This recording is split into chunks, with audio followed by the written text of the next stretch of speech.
Zdravím kamarádi motorkáři, za chviličku začínáme 5. ročník Vozembouk 24.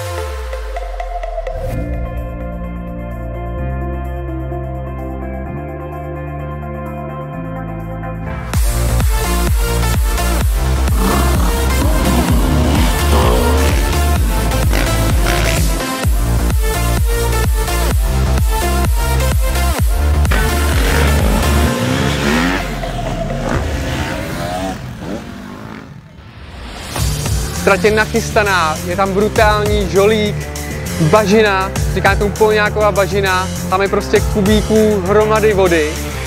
Všichni se tam prostě zaprasejí hnedka na začátku.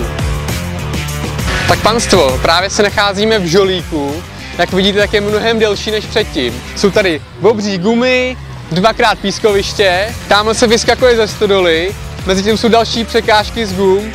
Je to fakt náročný, ty ruce tady prostě fakt budou bolet. Máme plnou kapacitu, 32 borců, jsou tady kluci, co jezdí mistrovství světa v motokrosu a proti tomu jsou tady borci, co jezdí mistrovství světa v enduru. Tak uvidíme, jak to dopadne.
Právě jsme dojeli grand finále. Vidíte, že stroje jsou pěkně špinavý. Máme tam na vstupních vítězech zase motokrosaře. Pepča Novák obhájil svůj titul. Druhý překvapil loňský Miss Vozembouk Krejza. Třetí naše stálice Fraňo. A čtvrtý Jožin Štachu. Zápas byl do poslední chvilky nerozhodnej, ale pak v té bažině prostě už jim to nedalo, už byly utahaný 2x žolík, je to fakt náročný po celém dnu na teplu. Trať byla super, oproti minulému roku tady přibyly více překážek, bylo to trochu těžší a paráda, bylo to nakropený, takže super. Nejtěžší tady byly asi tady klády, je to takové neobvyklé.